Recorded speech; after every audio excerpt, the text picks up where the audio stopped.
Bonjour à tous, bienvenue sur le Calisthenics Science Podcast, un épisode solo de 012 Workout. Donc je suis content de vous retrouver aujourd'hui pour enregistrer ce podcast. Effectivement, je n'ai pas fait la semaine passée parce que voilà, je vais essayer de ralentir un petit peu le rythme des podcasts. C'est vrai qu'un par semaine, ça demande un petit peu de boulot, même si parfois c'était des sujets un peu moins travaillés. Et ici, j'avais dans l'idée de vous partager quelque chose qui pourrait être plus travaillé parce que aujourd'hui ça sera on va dire un petit test. Donc j'ai envie de revenir aux sources, au titre du podcast, le Calisthenics Science Podcast. Donc on va réaborder un aspect un peu scientifique malgré l'absence de Morgane qui aurait pu aborder cela, je pense, de manière plus complète. Mais voilà, je vais tenter de le faire à ma façon. Donc voilà, je suis plus extrêmement plongé dans le milieu des études, etc., des recherches. Il va me manquer beaucoup de précision, de détails, d'ajustements là-dedans. Mais je vais quand même tenter de vous partager certaines informations, parce que j'ai l'impression que dans le milieu francophone, personne n'aborde vraiment des sujets comme cela. Enfin, personne, je pense que, bien sûr que si, je pense, mais beaucoup moins en tout cas, et donc je trouve que c'est important, même si je le fais pas forcément de la meilleure manière, de vous le partager. Et puis de mon côté, je vais essayer surtout de traduire ça et de l'appliquer à nous, à la calisthénie, au streetlifting, au sport de force, mais ça peut s'appliquer aussi à l'hypertrophie et voire d'autres sports, donc et même à la santé en général. On va essayer d'être assez vague, et en fait je vais surtout me baser sur voilà, le travail d'autres personnes. Donc je leur fais, on va dire, confiance. Eux, ils auront déjà fait un travail de vulgarisation, ils auront peut-être déjà essayé d'analyser un petit peu si la pertinence de ces études, et en auront tiré des conclusions, et moi je vais un peu me baser là-dessus pour tirer aussi des conclusions. Donc finalement voilà, c'est un petit travail un peu mâché, on va pas aller vraiment là dans le gros détail, mais je vais quand même essayer de détailler un petit peu avec vous ça. On va limite réfléchir ensemble, et voilà, si c'est un truc qui vous parle aussi, j'essaierai de le travailler un petit peu plus. Donc là je vous avoue que en amont, j'ai pas fait un énorme travail de préparation pour vous partager ces informations, mais j'espère que je vais réussir à vous le transmettre de la bonne manière. Donc ça, c'est la première section de ce podcast du jour. En fonction du temps, je vais essayer peut-être de vous partager aussi des expériences plus de terrain qui se passent dans mes coachings, on va dire. Donc je vais essayer de vous partager quelques études de cas avec peut-être des applications des études du jour. Et donc ça serait un peu en deux sections. Donc première section, partie on va dire sciences, découverte. Si ça vous plaît, je vais essayer d'aller chercher des informations un peu plus intéressantes et mieux travailler ça pour vous le partager de la meilleure manière. Et ensuite je vais vous partager mes études de cas. Voilà, c'est vraiment ce que je fais dans le coaching. Comme ça peut vraiment vous donner quelques pistes. Pardon. Oula, pour vos entraînements. Ok, donc parfois je vous partagerai quelques actualités. Ici, je pense que je vous l'ai déjà dit ces derniers temps. Donc, let's go. On va directement tomber dans le vif du sujet. Donc aujourd'hui, voilà, j'ai pris quelques recherches qui me semblaient assez intéressantes et qui étaient assez récentes en fait. Parce que voilà, il y a parfois des périodes un peu de mou, on va dire. Dans la science, on n'approche pas beaucoup de choses. Et d'ailleurs, dans un dernier podcast, il y a 1 an et demi, on nous avait demandé quelles sont les dernières recherches. Et on en avait cité, par exemple, beaucoup de recherches sur l'entraînement en amplitude longue, ou faire des répétitions partielles en amplitude longue. Et donc là, c'est vraiment un peu ce qui a été fait ces derniers temps dans l'entraînement. Et il y a beaucoup de choses qui ont tourné autour de ça. Et puis pas tant de choses que ça, mais parfois il y a quand même des petites découvertes. Et récemment, il y a une étude très intéressante. Enfin, en tout cas, moi, ça me parle beaucoup parce que c'est un truc que j'aime beaucoup, qui est sur le nombre de séries. Donc, c'est ce qu'on va aborder dans un premier temps. Ensuite, on va parler de collagène. Dans un troisième temps, de surplus calorique et d'adaptation d'un régime en fonction de ces gènes. Donc, par exemple, si on aurait plus des gènes de high fat pour digérer plus facilement ou mieux assimiler ou qu'on serait plus attiré par un régime haut en graisse, riche en lipides ou en glucides, et voir si on s'induit un déficit grâce à une approche comme cela. Donc par exemple, si on fait un déficit calorique en mangeant plus de graisse, si on perd du poids plus facilement que l'autre groupe. Donc ça va être intéressant, et ensuite je vous partagerai l'étude de cas. Let's go, c'est parti, on va directement attaquer le nombre de séries. Donc au niveau de l'étude. Donc elle s'appelle Effects of Different Weekly Set Progressions on Muscular Adaptations in Trained Male. Is there a dose response effect? Donc c'est NS, Alison de Souza, Eduardo Souza. Donc je crois que c'est un laboratoire, si je dis pas de bêtises, américain, j'ai l'impression. Donc brésilien, ouais, pardon, brésilien. C'est plusieurs auteurs, mais je crois que ça a été fait au Brésil. Après, ça a été quand même pas mal validé et discuté par beaucoup d'éminences scientifiques. Donc, je peux vous dire aussi sur qui je me base. Je me base beaucoup sur Stronger by Science, Menno Esselmans et Barbell Medicine Podcast, qui ont fait justement leur recherche, une revue de la littérature de novembre. En fait, je pense qu'ils en font parfois pendant un mois, et puis ils checkent, ils partagent ça. Et donc justement, c'est les deux études ici qu'on va parler ont été discutées par eux ce mois-ci. Donc je trouvais ça intéressant et ça m'a inspiré justement à relancer ce podcast aussi. Donc voilà, l'idée c'est que ils ont donc je vais traduire le titre de l'étude. Donc l'effet de différents progressions, donc types de progression du nombre de séries par semaine sur des adaptations musculaires dans l'entraînement, dans les hommes entraînés. Est-ce qu'il y a une réponse dose-effet? Donc autrement dit, est-ce que si on augmente le nombre de séries par semaine, est-ce qu'on manipule cette variable-là, est-ce qu'il y a des effets? Donc c'est ça qui est intéressant. Ils ont établi cette étude sur le membre inférieur en ajoutant des nombres de séries toutes les 2 semaines. Donc ils ont fait ça dans un groupe. Donc je vais discuter l'étude, la méthodologie plus précisément. Donc il y avait 31 pratiquants, participants. Je pense qu'il y en avait plus, mais il y en a qui ont été un peu exclus de l'étude. Donc 25 ans en moyenne, avec une taille de 1m80, poids de corps de 80 kg, entre 70 et 90 kg, taux de body fat de 15%, toujours avec des écarts types, et une expérience d'entraînement de 5 ans. Donc ça c'est aussi intéressant, avec une RM de back squat. Donc ils devaient soulever au moins 150% de leur poids du corps. Donc quelqu'un de 80 kg devait soulever au moins 120 kg pour participer à l'étude. Donc ici ils avaient plus ou moins un RM de 170%, 170%, donc presque 2 fois le poids de corps, ce qui est correct pour un groupe qui s'entraîne depuis 5 ans. Donc c'est quand même des entraînés, donc c'est ça qui est vraiment super intéressant. Donc ils ont été attribués en 3 groupes, donc il y avait un groupe constant. Donc il y en avait 10 participants dans un groupe qui va progresser de 4 séries toutes les 2 semaines. Donc chaque 2 semaines, ils vont leur augmenter 4 séries, et un groupe qui va être augmenté de 6 séries. Ils ont tous commencé l'étude avec 22 séries au total sur leur membre inférieur.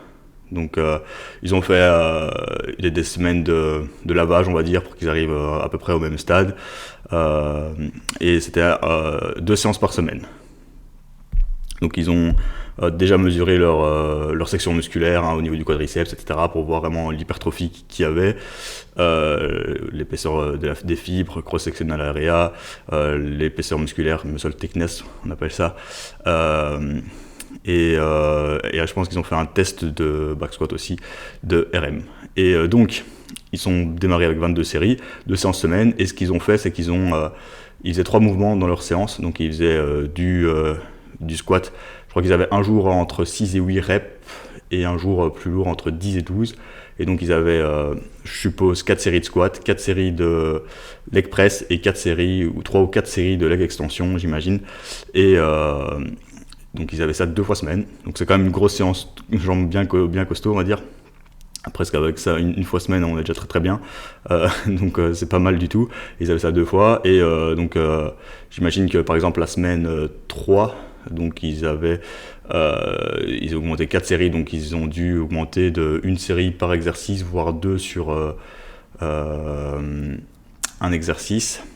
Et ils ont fait ça vraiment pendant 12 semaines finalement, pour arriver à un total de 52 séries, ce qui était assez costaud. Donc j'imagine que les mecs ils devaient se taper quasiment 8 ou 10 séries Donc c'était 2 fois semaine, donc ça faisait, on va dire 52 séries, donc ça fait 26 séries sur leur séance, et donc ça fait presque 8 séries de chaque exercice sur leur séance, 2 fois par semaine, donc ça devient assez costaud, 8 à 9 séries de squat, 8 à 9 séries de leg press, 8 à 9 séries de leg extension, et tout ça 2 fois semaine. Pour arriver à ça. Donc on va directement aller dans les résultats. Au niveau du protocole, je pense que voilà, je pense qu'ils étaient bien contrôlés niveau nutrition, ils étaient bien sur les mêmes suppléments alimentaires. Donc voilà, les participants ils étaient dans des conditions voilà, à peu près similaires au niveau de leur nutrition, sommeil, récupération, etc. C'est juste qu'ils n'étaient pas contrôlés sur les autres exercices, par exemple du haut du corps ou quoi. Là, je pense qu'ils étaient plus libres dans leur séance, si je dis pas de bêtises. Oui, donc je vous mettrai aussi les liens des articles dans la description, et libre à vous d'aller regarder cela. Donc on va directement aller aux résultats, hein. Donc au niveau de la méthodologie, c'est à peu près décrit, hein. Donc voilà, le groupe contrôle ne comptait pas son nombre de séries, le groupe contrôle augmentait. Au niveau de la surcharge progressive, c'est vrai que je vais essayer de regarder à ça. Est-ce qu'ils avaient impliqué cela? Je vérifie, hein. Donc au niveau de la surcharge progressive, je ne sais pas si c'est spécialement spécifié. Donc voilà, ils expliquent cela. Donc c'était une presse à 45 degrés. Donc il y avait un jour entre 6 et 8, un jour entre 10 et 12. Ah ouais, donc ils allaient vraiment à l'échec sur leur dernière série en plus. Donc voilà, ils allaient vraiment à l'échec. Donc avec une inhabilité à performer une série en plus. Et donc je pense qu'ils devaient... Ouais, donc ils étaient, s'ils arrivaient à compléter la série, bah, la charge était augmentée, et si c'était s'ils étaient en dessous, bah, ils diminuaient la charge. Euh, donc, ok, donc ils augmentaient la charge quand ils arrivaient à compléter les répétitions prescrites. Admettons, un participant réussissait, j'imagine, à tomber entre 6 et 8 reps sur son dernière série de leg extension. Après toutes ces séries à l'échec de squat et de leg press, ou même par exemple sur le squat, la série d'après, la séance d'après, ou la semaine d'après, je pense qu'ils pouvaient augmenter la charge. Ouais, donc ils ont été attention à ça. Donc au niveau de la surcharge, ils n'ont pas dit de combien de charges ils ont augmenté, mais j'imagine que ça devait être assez intéressant. Voilà, donc au niveau des résultats, voilà, c'est pour ça aussi que je voulais vous parler de l'étude, c'est que le groupe qui a eu, le groupe de 6 séries a progressé plus que le groupe de 4 séries, qui a progressé plus que le groupe contrôle. Donc ils ont eu plus d'augmentation principalement sur le 1RM, donc c'est plus d'adaptation en termes de force. Donc je pense que le groupe contrôle a progressé de, on va dire, 12 kg en moyenne. Donc sur le squat était à 120, ils ont passé à 130. Je sais plus, donc je vais regarder, ils ont juste montré l'augmentation. Donc l'augmentation est de 11,8. Le groupe qui a fait 4 séries a progressé de 18 kg. Et le groupe qui a progressé de 6 séries a progressé de 26,3 kg. Donc entre 23 et 29, le groupe qui a progressé divisé entre 15 et 21, et le groupe contrôle entre 9 et 15 séries. Donc voilà, c'est significatif. Au niveau des sections musculaires et de l'épaisseur musculaire, donc tous les groupes ont augmenté les métriques à ce niveau-là. Par contre, ce n'était pas significatif, quoi. Donc les chiffres n'étaient pas vraiment spécifiques. Donc le groupe contrôle a augmenté de 1,6 cm², le groupe de 4 séries de 3,8 et le groupe de 6 de 4,3. Donc ils ont quand même augmenté un petit peu plus. Et pour l'épaisseur musculaire, c'était aussi à peu près la même chose, 0,33 versus 2,34 et 2, mais même dans le groupe de 4 a progressé un peu plus que le groupe de 6. Donc voilà, tous les groupes ont progressé, mais il n'y avait pas de manière significative. Donc on peut seulement affirmer que la force a augmenté, mais on dirait que l'hypertrophie avait quand même augmenté, mais pas de manière significative aussi. Donc voilà, le volume total aussi a augmenté, les charges totales aussi au final. Et donc voilà, c'est ça qui est assez intéressant. Donc Et ce qui était assez intéressant, c'est que les 52 séries par semaine ici, c'était ce qui avait été reporté le plus grand dans la littérature. Souvent, ça sort un peu au-delà des recommandations, hein, parce que c'est vraiment 52 séries seulement sur un groupe musculaire qui est le quadriceps. Donc c'est ça qui est assez intéressant. Maintenant, on va essayer de tenter de discuter de ça, hein, par rapport à nous, ou à l'entraînement en général. Donc voilà, c'est une stratégie qui est souvent employée, hein, surtout pour l'hypertrophie. Voilà, on part, on se dit ok, on est en premier bloc, on va attribuer à peu près 10 séries par semaine sur les pectoraux par exemple, et on va essayer peut-être d'augmenter cela à 12, 14, 16 séries. Et c'est souvent une stratégie qui nous permet de facilement augmenter la charge totale. Donc souvent on va définir la charge, par exemple, en nombre de séries difficiles, et donc c'est une manière de facilement l'augmenter. Et par exemple, si on est souvent au palier, passé sur des paliers, par exemple 4 séries de 9 à 12, c'est toujours plus difficile de progresser parce qu'il faut toujours se battre pour aller chercher une répétition. Tandis que si on veut progresser de manière certaine en termes de volume, il suffit de rajouter une série. Et donc ça, c'est une stratégie hyper facile en fait, et qui va d'office vous induire plus de volume. Maintenant, moi je suis assez surpris du gain en termes de force, parce que on s'attendrait plus éventuellement, vu que le volume augmente plus que facilement, donc que la force. Donc je me serais attendu personnellement à plus de gains en hypertrophie. Maintenant, voilà, c'est vraiment assez efficace parce que c'est la spécificité. Donc on va vraiment sur du squat 2 fois semaine avec des charges variées, et peut-être que l'hypertrophie directement induite a permis d'augmenter aussi un peu plus le reste. Donc je vais pas discuter de la section des rechercheurs aussi. Je vais peut-être aussi parler un peu sur ce que les autres avaient parlé aussi, enfin, le Barbell Medicine par exemple.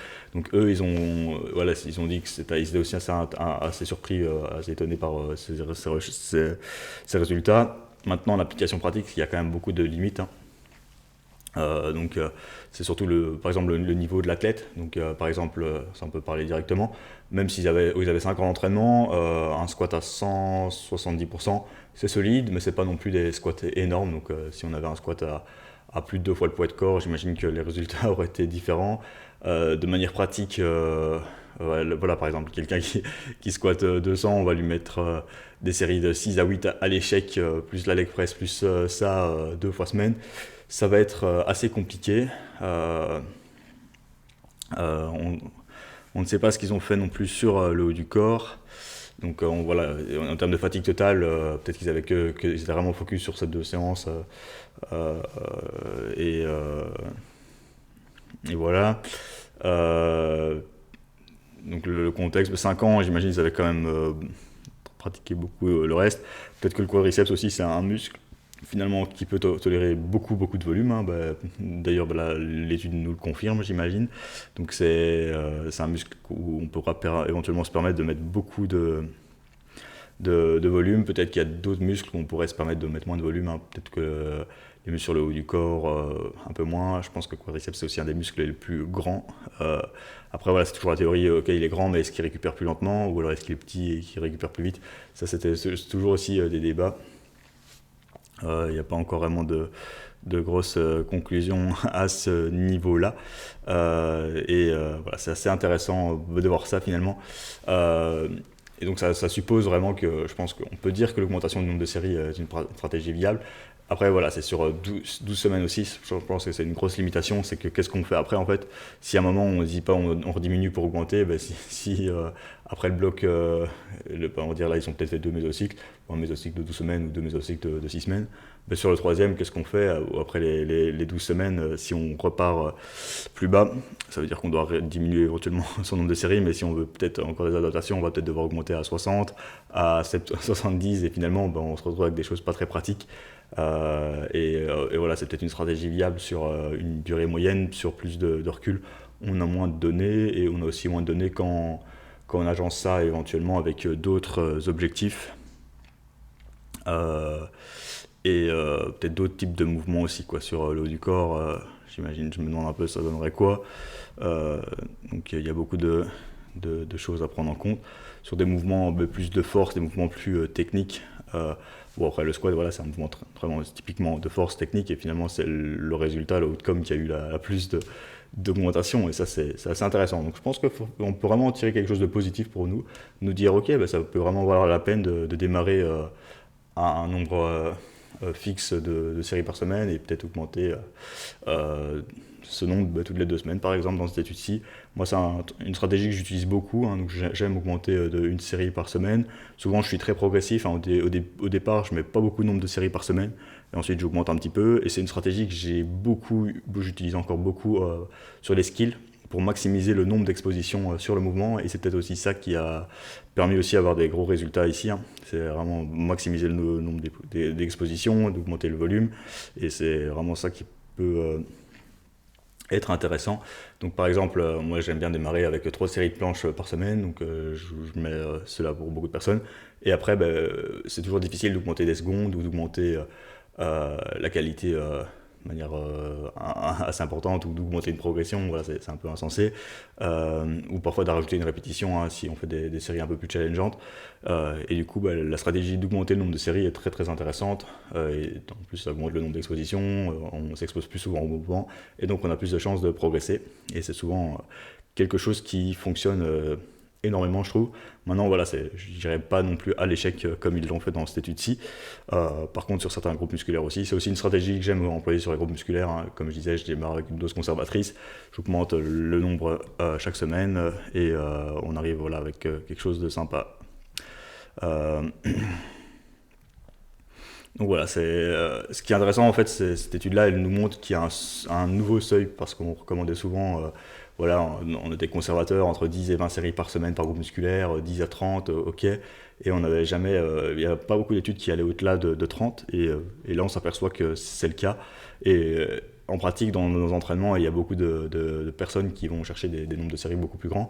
Maintenant, la contrepartie quand on va chercher des nombres de séries plus grands, c'est de souvent limiter le travail sur les autres groupes musculaires. Donc par exemple, on peut voir des spécialistes un peu plus en planche qui vont passer, voilà, en général on recommande aussi pour la planche peut-être un peu plus que pour des groupes musculaires, hein. On va souvent recommander entre 6 et 24 séries, 30 séries par semaine. Après je connais des spécialistes planches qui en font 40, 50, voire même plus, ils ne calculent pas du tout, et ils arrivent aussi à des nombres énormes, mais après ils font pas beaucoup d'autres exercices sur le côté, et voilà, cette étude là nous montre que c'est totalement viable, et même d'aller à l'échec presque finalement, même si on ne recommande pas spécialement ça, parce qu'on peut vite accumuler certains défauts techniques, etc. Mais voilà, c'est pour ça que voilà, cette étude-là nous montre que même pour des personnes assez intermédiaires, ça pourrait fonctionner. Maintenant, parfois, on prend potentiellement plus de risques. Passer un stade, c'est peut-être plus difficile aussi. Donc voilà, il y a beaucoup de choses, mais très intéressant. Très intéressant. Je vais arrêter de vous donner mes interprétations, mais je trouve ça très sympathique. On va passer à la deuxième étude sur le collagène. Ouf, là ça va faire mal. Vous allez jeter vos suppléments de collagène à la poubelle après ça. Bon, après ça reste une étude, mais je pense qu'il y en avait quand même 2-3 qui avaient été un petit peu aussi débattus là-dessus. Et voilà, le collagène, on connaît tous.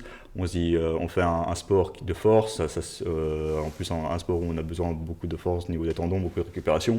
Et ok, on va prendre du collagène pour récupérer au niveau de nos tendons, parce qu'on sait qu'ils ne s'adaptent pas forcément aussi vite que les muscles, et donc c'est le collagène souvent recommandé. Tu te blesses toi? Ah non, t'inquiète, moi je prends du collagène, je suis safe. Et souvent c'est un peu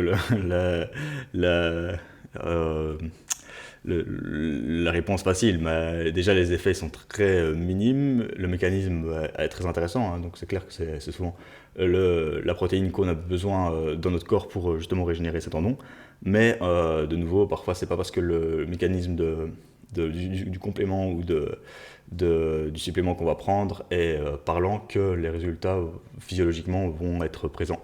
Et cette étude-là on va discuter de cette étude, et ensuite je vais de nouveau vous interpréter cela. Donc, collagen protein ingestion during recovery from exercise does not increase muscle connective protein synthesis rates. Donc, l'ingestion de collagène, de protéines de collagène pendant la récupération de l'exercice, n'augmente pas spécialement la synthèse protéique du muscle au niveau du tissu conjonctif. Une étude de Osekir Torben, Ilkens, Oerda, donc ça a été fait à un laboratoire néerlandais, donc aux Pays-Bas, donc à Maastricht, si je ne dis pas de bêtises. Donc je vous mettrai aussi le lien dans la description. Donc voilà, leur abstract, on va résumer un petit peu l'abstract. Donc voilà, l'ingestion de protéines pendant la récupération de l'exercice augmente la fibre musculaire, mais qu'est-ce qui se passe au niveau du tissu conjonctif? Et donc ils ont voulu voir un petit peu si la whey ou la protéine classique versus du collagène, enfin c'est le collagène, amenait un peu plus de récupération à ce niveau-là. Donc j'imagine que c'est pas évident à mesurer, hein, j'imagine au niveau du tissu conjonctif. Donc voilà, ils ont fait une étude randomisée, double aveugle, etc. C'est quand même assez intéressant. Donc 45 hommes, 45 hommes et puis ils disent 30. Donc ouais, on a dit 30 hommes et 15 femelles, 15 femmes, femelles, je traduis. Donc voilà, c'est assez entre 25 ans, 4 en handicap en moyenne, donc ont été sélectionnés pour recevoir des infusions intraveineuses. Voilà, je pense que c'est un marqueur, voilà, qui montrait un petit peu là où les protéines de collagène éventuellement allaient se lier, je pense. Donc c'est grâce à de la fénylalalanine tyrosine. Voilà, c'est pour ça que avec mon expérience, j'ai pas été laborantin, donc je ne saurais pas vous dire, ok, je vois à peu près ce que c'est. Mais ça va être dur de vous expliquer voilà, concrètement les études, mais on va nous en tirer des conclusions. Et donc après un type d'entraînement, donc voilà, ils ont fait un entraînement de résistance, musculation classique j'imagine, et ils ont été ils ont ingéré 30 grammes de... Il y a un groupe contrôle qui a ingéré 30 grammes de whey, et un groupe contrôle qui a ingéré 30 grammes de collagène, de protéines de collagène. Donc je pense que le collagène, il y a différents types, hein. Donc on peut acheter des petites gélules, voilà, mais c'est sous c'est un autre format je pense. Et puis on retrouve un peu vraiment la protéine de collagène, et donc là on va recommander en général 20-30 grammes. Par contre on peut prendre des petites gélules de collagène, et là je pense que c'est une autre dose, et c'est un petit peu différent je pense. Et donc voilà, c'est vraiment ces collagènes là. Et après il y a une chose importante, c'est qu'on prend ces collagènes là, il ne faut pas spécialement les compter dans notre total protéique, parce que je pense qu'elles ne sont pas aussi assimilées que toutes les protéines alimentaires. C'est vraiment là, c'est un peu différent, et c'est pour ça qu'il ne faut pas spécialement les compter là-dedans, mais c'est intéressant. Donc, au niveau je vais vous passer la méthode. J'imagine qu'ils ont été assignés à des entraînements, etc. Ils avaient tous un apport protéine à peu près. Je regarde vite, hein, donc... Ouais, donc c'était assez intéressant. Donc, ouais, je pense qu'ils ont c'est vraiment en aigu, hein, donc c'est post-exercice. Je pense qu'ils n'étaient pas sur une durée longue ni rien. Donc c'est un exercice en aigu, et boum, qu'est-ce qui se passe au niveau du tissu, hein. Donc c'est comme mesurer un peu la synthèse protéique en aigu. Et finalement, voilà, on s'aperçoit, on va mesurer un petit peu les métriques. Et donc au niveau des résultats, en fait, ils ont... en gros, ils veulent vraiment voir est-ce que le complément alimentaire collagène va bien s'insérer directement au niveau du tissu conjonctif pour stimuler la réparation du tissu, et est-ce que c'est le cas. Et donc là, donc voilà, donc l'ingestion de protéines après la digestion, donc dans la whey versus le collagène, nous montre que donc la synthèse protéique myofibrillaire était en moyenne plus grande au niveau de la whey finalement que du collagène. Et donc il y avait seulement la whey qui était significative aussi au niveau de cette synthèse de récupération, on va dire, protéique de récupération au niveau du tissu conjonctif. Et finalement le collagène était plus grand qu'un groupe contrôle, je pense, mais n'était pas significatif, n'était pas plus grand. Et donc, voilà, la conclusion, c'est que l'ingestion de protéines de whey, finalement, durant l'exercice, augmente la réponse protéique au niveau du tissu conjonctif, mais pas l'ingestion de collagène. Donc la whey augmenterait la récupération au niveau du tissu conjonctif, et la whey pas spécialement. Ce qui est très intéressant. Et ce qui est le résultat de cette étude, et voilà, ce qui serait un peu contraire à ce qu'on pourrait se dire, ok, je vais prendre du collagène, ça va augmenter ma récupération là-dessus. Voilà, maintenant après il y a plein de limitations, hein, donc clairement on peut jamais spécialement interpréter un mécanisme en aigu versus un mécanisme sur une durée plus longue, mais ça nous montre quand même que éventuellement ce n'est pas spécialement l'action n'est pas spécialement directe, et si elle n'est pas directe, peut-être qu'elle n'a pas lieu du tout sur une durée plus longue aussi. Donc voilà, c'est toujours les conclusions qu'on pourrait en penser. Donc voilà, en fait c'est pas prouvé. Je pense que c'est pas la seule étude à nous montrer cela, donc ces derniers temps, et donc ça pourrait nous laisser supposer que ce n'est pas pertinent de prendre du collagène en vue de récupérer au niveau du tendon. Et je pense que les conclusions de certains auteurs étaient que, par exemple, juste prendre de la whey et de la vitamine C était suffisant pour, on va dire, s'assurer de la récupération au niveau du tendon, contrairement à prendre du collagène. Et souvent le collagène, on disait de le reprendre aussi avec de la vitamine C. Et voilà, donc c'est ça qui est intéressant. Gardons des doutes. Je pense qu'on peut pas vraiment en tirer de conclusion, ne pas vous dire ne prenez pas de collagène, ça sert à rien. Prenez de la whey juste et de la vitamine C, peut-être suffisant par contre. Donc voilà, je suis curieux de voir un petit peu ce que ça va donner par la suite, mais très intéressant. Parce qu'on sait qu'on prend tous cela, et donc finalement, personnellement, en voyant ce genre de résultats-ci, j'aurais tendance à dire de ne pas spécialement investir dans du collagène, surtout que c'est un supplément un peu plus coûteux, contrairement à ou de la créatine, où là il y a plus d'évidence, mais même si la récupération est un peu différente. Ok, on va attaquer notre troisième étude qui est pas spéciale, où les résultats sont peut-être un peu moins surprenants, mais on pourrait de nouveau spontanément croire que ça pourrait être le cas. Donc cette étude-ci, c'est The Personalized Nutrition Study Points, Evaluation of a Genetically Informed Weight Loss Approach, Randomized Control Trial Clinical. Donc la nutrition personnalisée, une étude de nutrition personnalisée, l'évaluation d'une perte de poids basée sur des informations génétiques, et un essai clinique randomisé. Donc voilà, ici l'abstract, on va survoler ça ensemble. Donc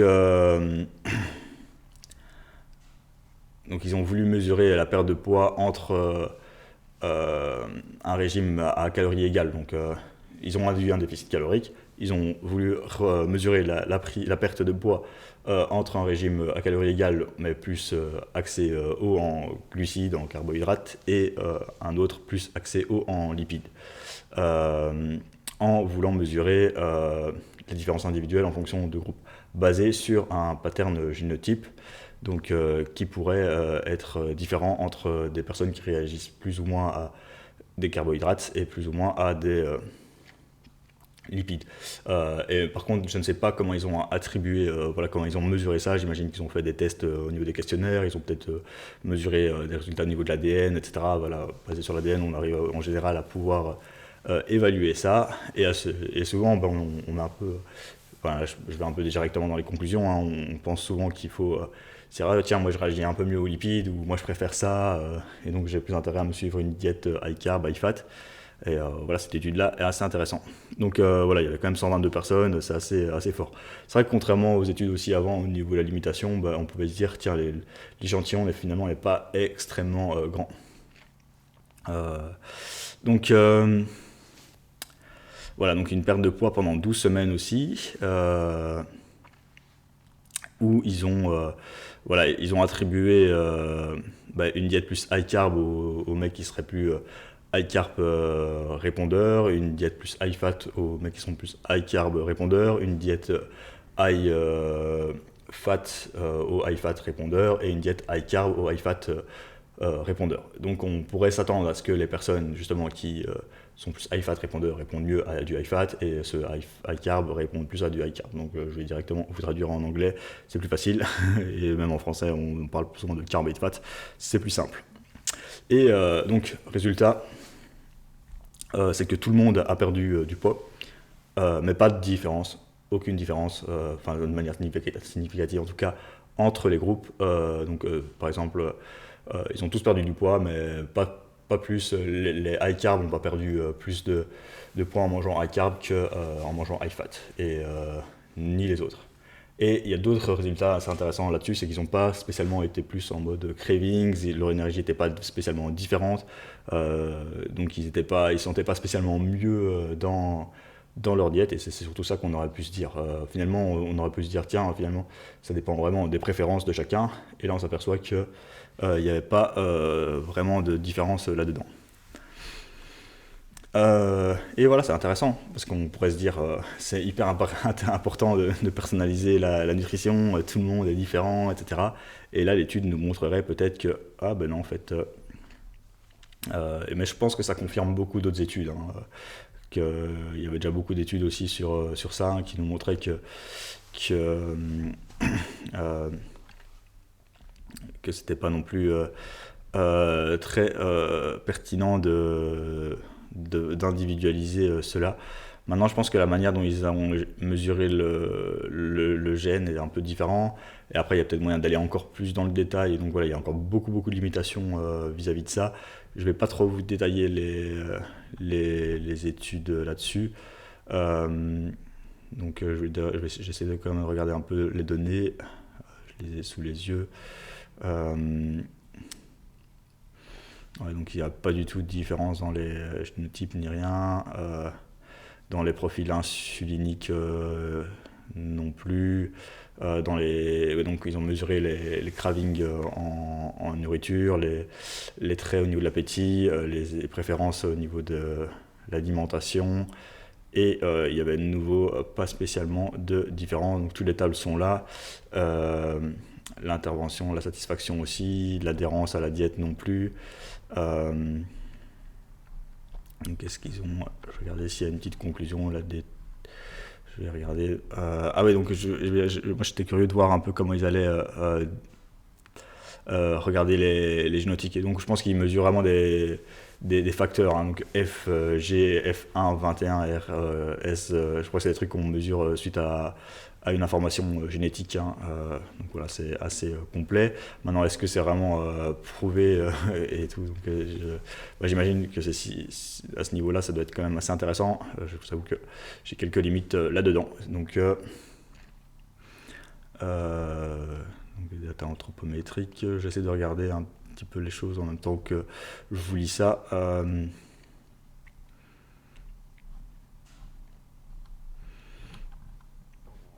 Donc, je voulais juste vous lire la conclusion de l'abstract. Alors, donc ouais, c'est ça qui avait spécialement pas vraiment de conclusion.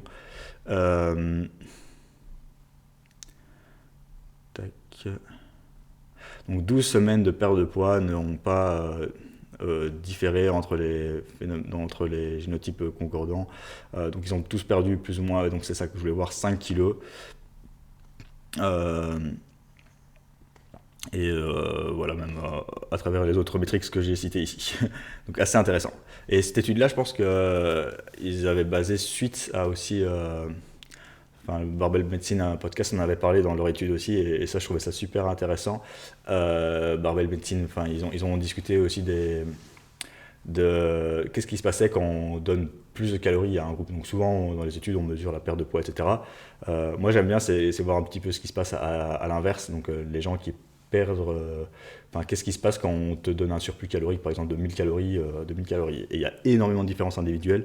Il y a des personnes qui vont pas spécialement perdre de poids et prendre de poids, et d'autres qui vont prendre énormément de poids.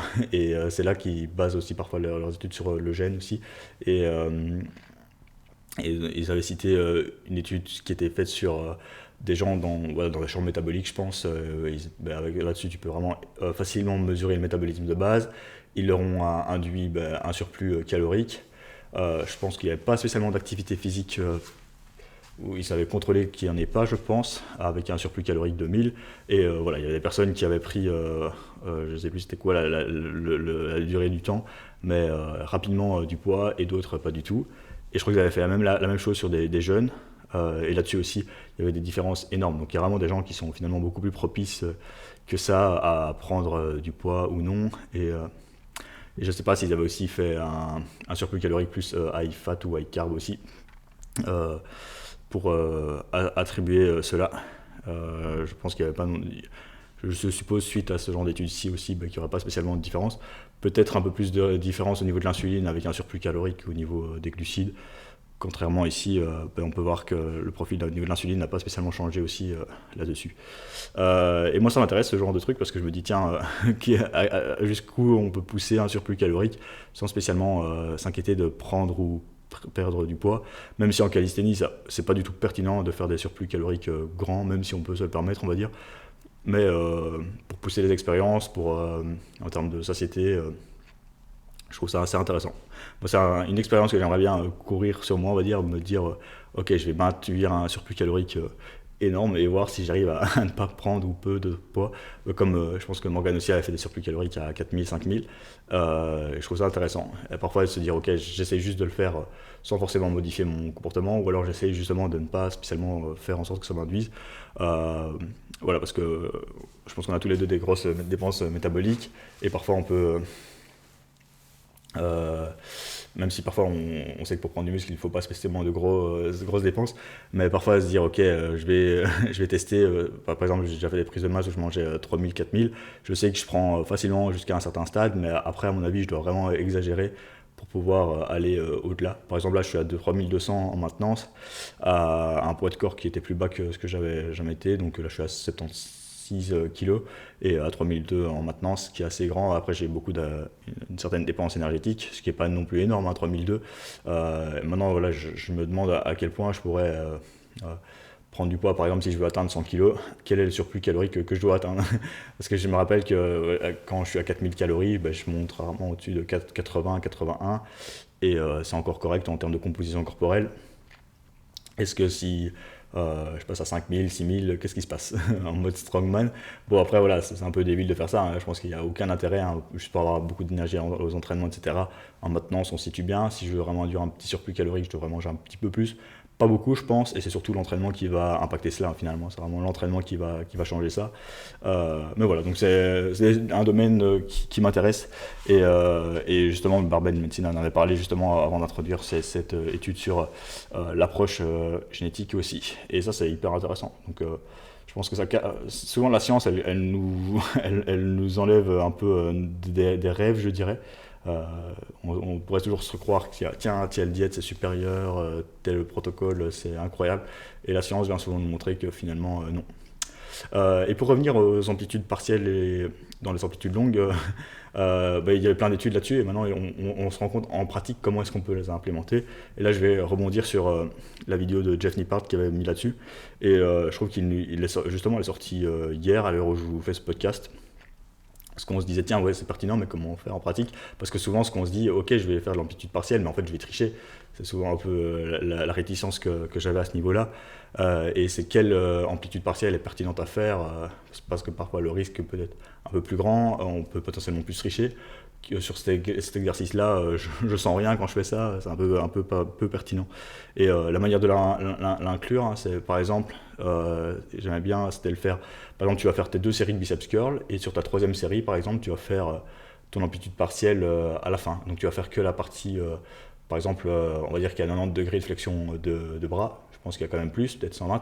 On va dire que tu vas faire que tes 45 ou 60 degrés, premier degré du mouvement, ou là où ton biceps est le plus long, et tu vas faire un max rep à ce niveau-là, quoi. Donc ça c'est hyper intéressant. Même chose sur un lat pull down, par exemple, tu vas faire que la partie basse, donc tu vas peut-être t'arrêter barre à la tête, et ça pourrait être intéressant au niveau de la traction lestée, pour éventuellement même en traction lestée faire un peu plus d'hypertrophie, et même si c'est souvent pas le facteur manquant, mais parfois c'est un protocole qui est assez utilisé, notamment par mes coachs Tenix. Donc souvent c'est de faire des demi-reps dans l'amplitude basse, et c'est assez intéressant. Donc à partir du moment où on arrive à bien standardiser ça, ça peut être intéressant. Donc on peut le faire soit sur une dernière série, soit sur les dernières répétitions de sa série, mais de nouveau il faut réussir à standardiser ça. Donc par exemple on va faire une série de 9 à 12, on va presque à l'échec, donc on va à l'échec limite sur notre amplitude complète, donc on s'arrête à 8, et après on vient taper 5 reps. Et donc dans sa vidéo il nous parlait que c'était plus intéressant de faire ça sur du dorsal ou des ischios, parce que c'est vrai que souvent on va être limité, par exemple sur la pull down, on va souvent, par exemple on va vite être limité techniquement à arriver la barre sous la clavicule, alors qu'on pourrait facilement gratter 5 répétitions en amplitude partielle. Contrairement peut-être à un développé couché où par exemple si on rate, si on arrive vraiment à l'échec en total, c'est pas vraiment l'amplitude en bas on va peut-être avoir du mal à grappiller plus de reps là-dessus, ou voire même sur un squat. Donc on peut l'induire sur la dernière répétition du set, sur les dernières répétitions de notre amplitude, sur une dernière série par exemple de nos séries complètes, et sur les dernières séries de notre amplitude, et sur qu'est-ce que je voulais dire, il y avait un autre format. Bon, à 45 minutes podcast, ça part en couille, excusez-moi. Donc oui, et au sein par exemple, et faire par exemple ce que j'appelle une rep et demie, ça c'est un truc qui est assez sympathique. Par exemple en traction, on pourrait faire une traction complète et puis une demi-traction et ensuite une traction complète sur la série d'après. Sur la pike push-ups également, ou sur un développé militaire, on pourrait faire un développé militaire, un où on s'arrête barre aux yeux, on redescend, et chaque fois on est vraiment dans l'amplitude longue sur la demi-répétition, et donc là on la mettrait dans notre intra-rep, et je trouve ça super intéressant. Donc voici 3 manières d'inclure les amplitudes longues qui sont super efficaces. Voilà, je vais en faire un short, sauf que j'enregistre pas mon écran, mais je pense que je vais en faire un short. Comme ça, vous aurez une illustration, parce que c'est vrai qu'en podcast, c'est toujours dur à illustrer.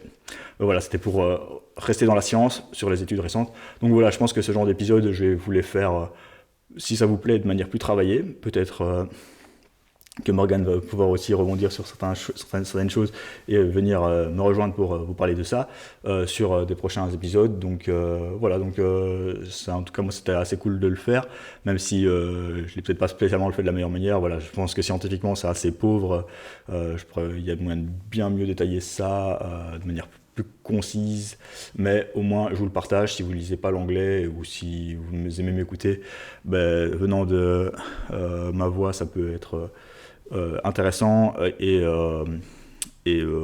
plus applicable éventuellement à nous.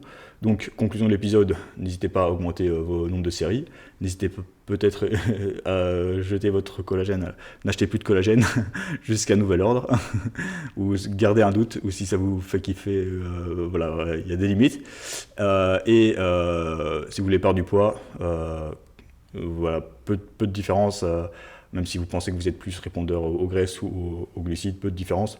Donc là, je vous casse aussi un autre effet placebo, malheureusement. Donc c'est un peu triste. Voici comment incorporer l'amplitude partielle et complète. Je vais essayer de vous faire une étude de cas. Donc c'est à nouveau pas très préparé, mais je tenais vraiment à vous partager une étude de cas. Voilà, par exemple, j'ai illustré l'étude de cas en parlant de Sébastien, donc s'il écoute ce podcast, excellent. Donc Sébastien, c'est un pratiquant de longue haleine de musculation. Je pense qu'il avait 10 voire plus années de muscu dans les pattes. Il commence à s'intéresser à la calisthénie et il est venu me rejoindre au niveau du coaching il y a bientôt 3 mois de cela. Donc on a commencé le début août. Donc comme tout bon coaching qui se respecte, on fait une petite séance test. Je ne voulais pas vous parler de Sébastien parce qu'en fait, vu qu'il avait déjà une certaine expérience, il avait déjà des bonnes bases, et moi ça m'a permis d'exploiter beaucoup ces bases, et en fait tout le coaching se passe de manière très très lisse, et je trouve ça donc assez intéressant. Et en fait c'est aussi un coaching où il y a beaucoup de gains techniques à apporter parce qu'il vient de la muscu. Donc on va dire en termes de technique, la progression est fulgurante, en termes de charge également. Et donc ça me permet de vous illustrer justement par exemple les méthodes que je discutais ici, d'augmenter le nombre de séries, de travailler la technique, etc. Donc sur base de ça, comme tout bon coaching qui se respecte, séance test. tests dans lesquels je check tous ses skills. Donc il veut travailler sur la plupart des mouvements, handstand, muscle up. Il avait déjà des muscle up pas très stricts au départ. Front lever, il démarrait de rien, mais il avait déjà quand même un potentiel de tirage grâce au dos et la musculation. Je pense qu'il avait déjà aussi pratiqué un peu de calisthénie aussi avant de venir vers moi. Il avait déjà pratiqué un peu d'handstand. Je sais qu'il les pratiquait de la mauvaise manière, dos au mur, bras un peu pliés, etc. Donc les défauts là, j'ai pu les voir aussi. Les tests m'ont confirmé. Au niveau de la planche, il avait beaucoup d'objectifs de planche, mais je pense qu'il a pratiqué avec élastique avant d'avoir une tuck très solide. Par contre, on a pu vite corriger sa tuck planche. Donc voilà, au niveau du test, la tuck était pas très bien, la straddle et l'élastique étaient horribles, et donc on a pu corriger ça. C'est ce qu'on va voir un peu les semaines d'après. En traction lestée, voilà, donc je demande souvent, en général, au niveau du testing, c'est de se tester sur 5 ou 6 reps.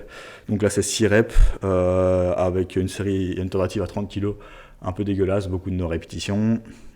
6 reps à 30 kg en développé militaire, 6 reps à 50 kg en dips, pas très clean, 6 reps à 60 kg en squat, pas très clean, de muscle up validé, mais pas très, beaucoup de force, mais aucun timing, beaucoup de keeping, et les bras pas tendus, donc le truc classique quand on vient de la musculation aussi. Traction lestée en supination aussi, j'aime bien me demander cela, et là on avait 15 kg, beaucoup plus propre déjà. En termes d'amplitude, et ensuite des exercices accessoires que je pense introduire dans le cycle.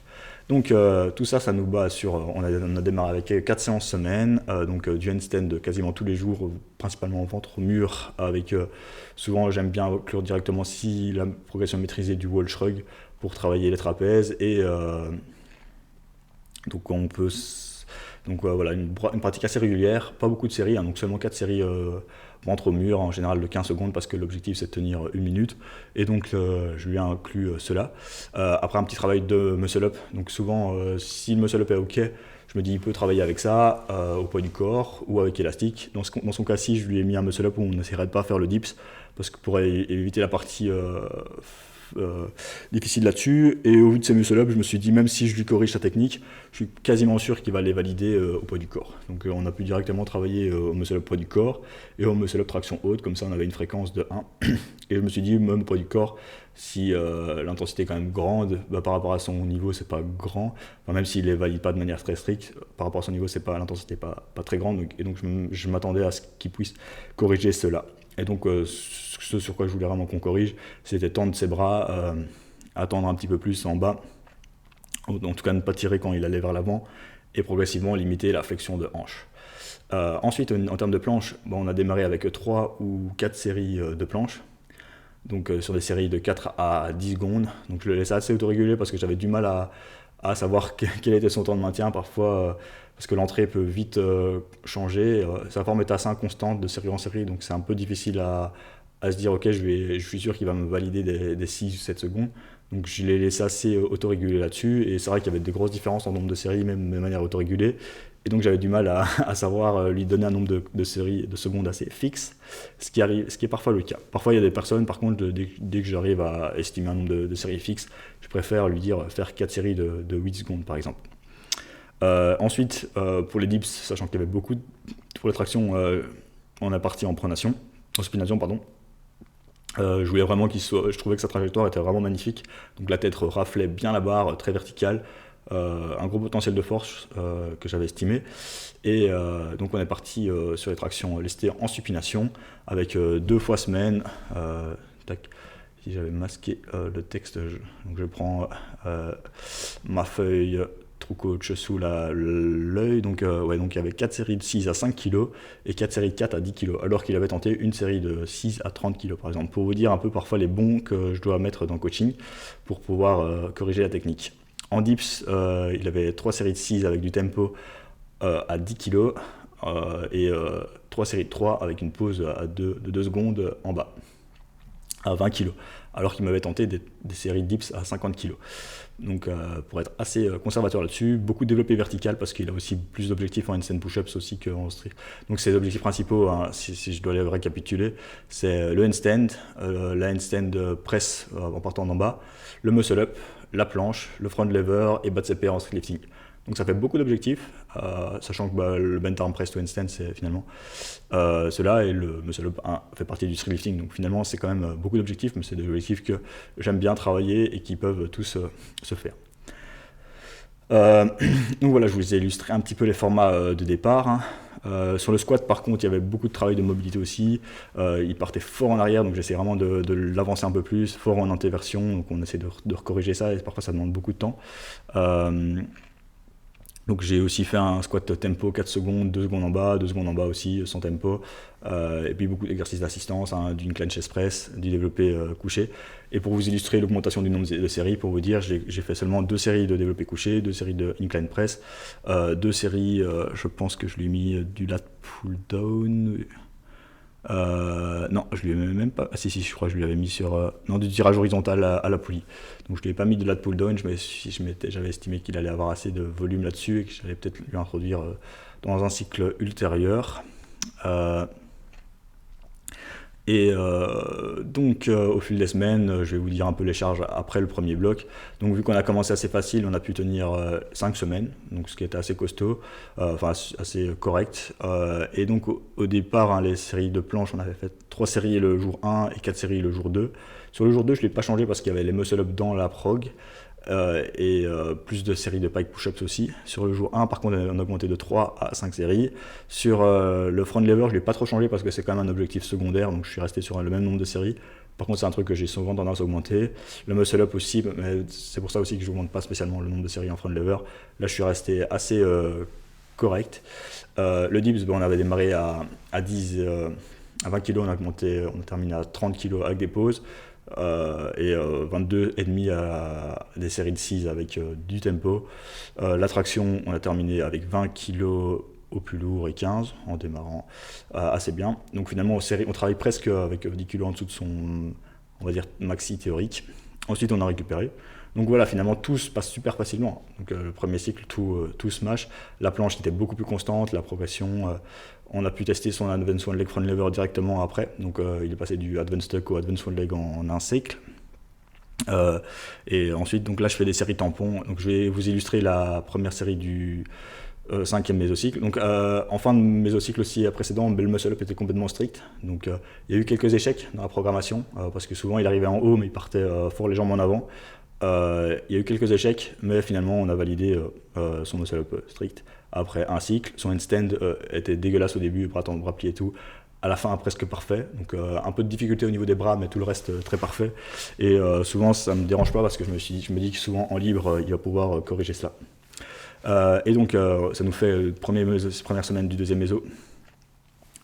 Série en advanced one leg front lever, ensuite des back offset en advanced tuck, des séries de... Là, je vais pu lui mettre un nombre fixe en tuck planche. Et je suis redescendu à des séries de 7 pour être sûr d'avoir facile aussi, malgré le fait qu'il soit à l'aise sur l'autre progression. Sur ces tractions lestées, donc on a démarré avec 17,5 en série de 5 et 22,5 en série de 3. Donc j'ai repris les charges du cycle précédent pour pouvoir redémarrer en diminuant d'une répétition. Les pike push-ups, on a commencé à les lester. Le dips, on est passé en tempo à 27,5. En lourd, on va dire à 32,5 avec une pause quand même en bas pour être sûr de continuer à fixer le mouvement. Et le squat, on est passé de 55 à 65, qui était plus grand que ce qu'il m'avait fait dans la séance test et beaucoup plus propre parce que la technique est quand même plus sexy maintenant. Les muscle-up, maintenant, il les rendre 2 fois semaine aussi. Plutôt que les tractions hautes, j'ai bougé le muscle-up sur un jour 2 parce qu'on est passé aussi à 5 séances semaine, ce qui convient mieux au niveau de son timing dans l'emploi du temps. Et voilà. Et donc finalement, ici, je vous fais encore cette étude de cas un peu tôt parce qu'on a encore plein de progression, mais c'est pour vous dire sur comment j'établis un début de bloc et qu'est-ce qui se passe quand tout se passe bien. Finalement, on arrive ici en semaine 4. Les muscle-up qui rentrent toujours de manière stricte, plus régulièrement. le dips lesté qui est en tempo où on pose à des séries à 10 kg en moins que ce qu'il m'avait fait dans la séance test et de manière beaucoup plus stricte. Le squat qui a 70 kg là, plus strict avec une pause et donc une variation en plus plus lourde que son max et mieux. La traction qui est en série de 3 à 30 kg qui était son max et donc on travaille avec ça. Donc c'est hyper intéressant et ces skills, donc il est passé du advanced tuck au advanced leg front lever, la planche qui est super solide, on travaille l'advanced tuck en bras pliés et les exercices d'assistance qui ont augmenté. Ah oui, donc au niveau des exercices d'assistance, on avait commencé avec 2 séries, on avait terminé avec 4 séries dans le bloc précédent sur certains exercices et 3 séries sur un jour. Donc on a quand même augmenté un peu le nombre de séries sur les groupes musculaires.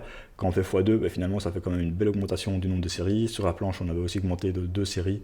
Et donc ça nous montre qu'on peut augmenter ce nombre de séries. Même chose sur la tuck planche, j'avais redescendu à 4 séries de 7 secondes. Ici en semaine 4, on a 5 séries de 9 et 4 séries de 10. Donc quand quelqu'un s'adapte aussi en termes de secondes, je disais que c'était pas forcément facile d'augmenter le nombre de secondes, mais dans son cas, je peux me permettre de l'augmenter. Donc voilà, c'est assez vague, hein, donc il n'y a pas encore de gros résultats concrets, mais en gros, les skills ont été bien consolidés. Le handstand, on commence à faire des scissors, il y a ses premiers équilibres, la ligne est beaucoup plus correcte, donc là c'est en 10 semaines de coaching, on va dire. En fait, c'est un peu mon étude de cas que je vous partage ici. C'est un peu une étude, un protocole que je fais sur base de mes expériences. Donc, handstand cleané, presque des débuts d'équilibre. Une planche consolidée et proche de la advanced tuck, je pense. Au vu de la planche bras plié aussi. Une fois qu'on aura compris les hanches, on va pouvoir intégrer ça. Un front lever qui passe du advanced tuck au advanced one leg. Beaucoup de travail technique, la force était déjà là, mais il faut comprendre la position. Un muscle up no rep, bras pliés, timing 0, etc. Un beau muscle up, je pense, donc ça c'est intéressant. Des charges de travail en street lifting qui démarrent avec des variations et on arrive presque à qui démarrent sans variation avec beaucoup de défauts techniques. Et là on arrive avec des variations qui sont bien exécutées avec un nombre de séries plus important sur des charges presque à son max 10 semaines plus tard et un travail d'assistance qui porte ses fruits de nouveau. Et voilà, ça c'est un peu le cas parfait. Ça fait que 10 semaines et donc on va voir dans les blocs après. Donc il y a un peu d'exploration, là on est dans de la construction, on va encore construire un peu et bientôt on va pouvoir s'exprimer un petit peu plus. Ah oui, aussi la handstand push-ups qui a été intégrée dans le cycle 2, sachant que les pack push-ups étaient quand même très solides. La handstand push-ups qui a démarré un peu de manière difficile, mais qui est presque propre, vraiment bien solide ici, et en fait je vois l'amélioration de série en série. Voilà, donc c'est juste pour vous partager un petit peu ça, je me disais ça pourrait être intéressant de vous partager du concret. Peut-être que je ferai un post aussi à un moment et ça pourrait vous permettre de voir un petit peu plus en détail cela, mais donc voilà, c'est pour vous montrer un peu la pratique sur le terrain, qu'est-ce qu'on peut faire en termes de programmation, d'attente, etc. C'était tout pour le Calisthenics Science podcast solo de 0-12 au workout. Je vous partage cela. Dites-moi vraiment si vous savez me contacter ou quoi, que si les études vous intéressent, s'il y a un truc que vous voulez que j'aborde éventuellement. Si vous voulez que Morgan retourne sur le podcast. Et sinon, c'était avec plaisir de vous partager cela. J'espère que c'était quand même un minimum digeste et que vous allez pouvoir en tirer des bénéfices pour vos entraînements. C'était 0-12 Workout. Salut à tous.